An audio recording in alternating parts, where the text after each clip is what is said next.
Self-Managed Super conducted its annual SMSF Roundtable earlier this year to garner the opinions of some of the most respected experts in the sector about the most important current issues. Here we ask the panel whether or not the increasing number of legal actions contesting death benefits will continue. I suppose the interesting thing is that at the moment, if you aren't a member of a self-managed super fund and you feel aggrieved around how much you didn't receive of your deceased relatives' superannuation, then you need to go through the court system. I guess with the new omnibus sort of complaints tribunal that we are going to have, my understanding is the Super Complaints Tribunal will be incorporated into that, and so people who are disgruntled will be able to actually go to that ombudsman type arrangement to have that argument rather than going to the Supreme Court, the Federal Court, or somewhere along those sort of lines.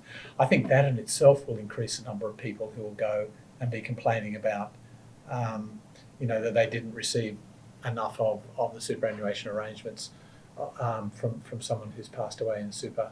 Because of the way that whole system is structured, it's a much different process to go to a Supreme Court, Federal Court or whatever, to argue your case versus going to an ombudsman style arrangement. Now, I'm not entirely in tune with the procedural aspects of this new body that's been set up that incorporates all of the other groups that have been operating independently in the past. But those type of bodies where you can go to and you don't have to pay, for example. You just take your call, it doesn't cost you anything, and you can have an argument with someone about whether the right things happen or not. Will only encourage more people to go, may not be a good thing, or it may not be a bad thing. But yes, I would agree with you that regardless of what happens to the number, and you're right, it's not only the number of people who are going to be dying and passing on considerable wealth to next generations, increasing in numbers, but the ability for people to complain will become easier, I believe, as well.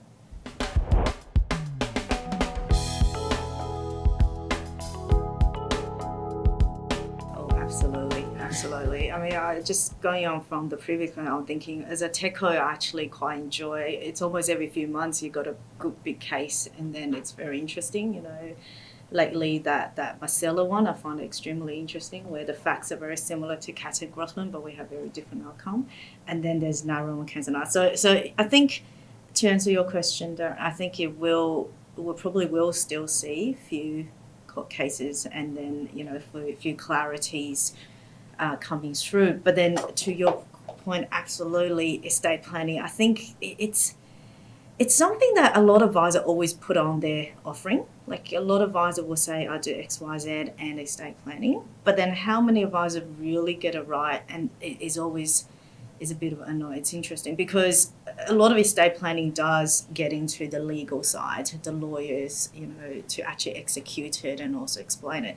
But then I think from as part of ASIC 575 report, it's very clear that self-managed advisors need to incorporate the exit strategy, the estate planning, and also I think out of best interest duty, fiduciary duty to a client, if they have a self-managed fund established with large pot of money and they clearly articulate their estate outcomes, it is absolutely the advisor's obligation, I think, in my view, to really provide adequate guidance. I mean, that guidance may be referring them to a specialist to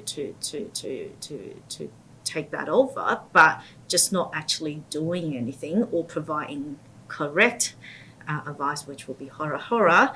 I think absolutely estate planning is not something that advisor can ignore, in particular with self-managed fund, because it comes down to the deed, it comes down to the documentation. A lot of things can go wrong, as we have seen over the last few years with all these cases. A huge risk.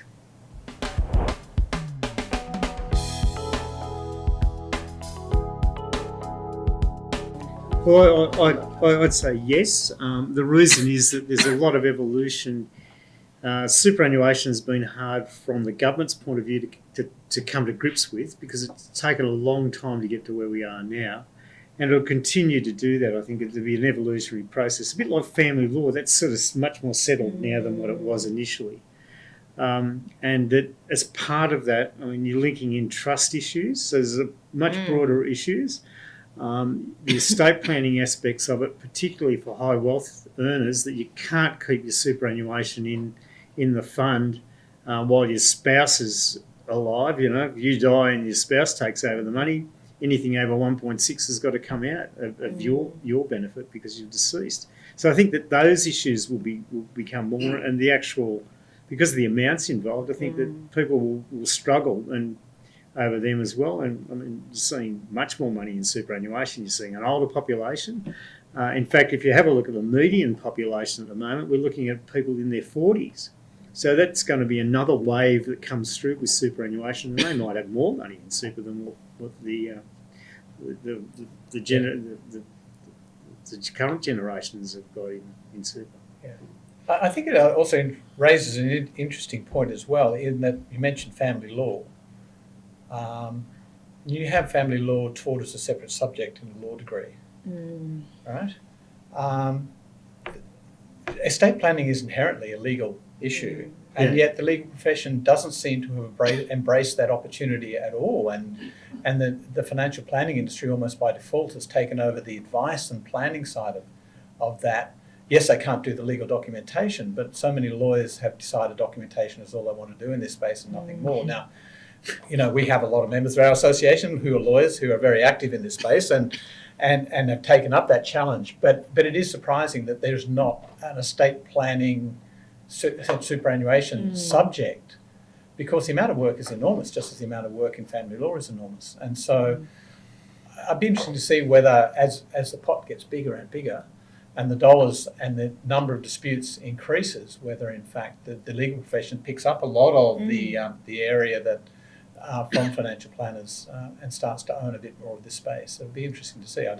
They're not showing any signs that they will, particularly apart from those who've chosen to specialise in this area particularly, but they're not a large number of the law firms in Australia at the moment.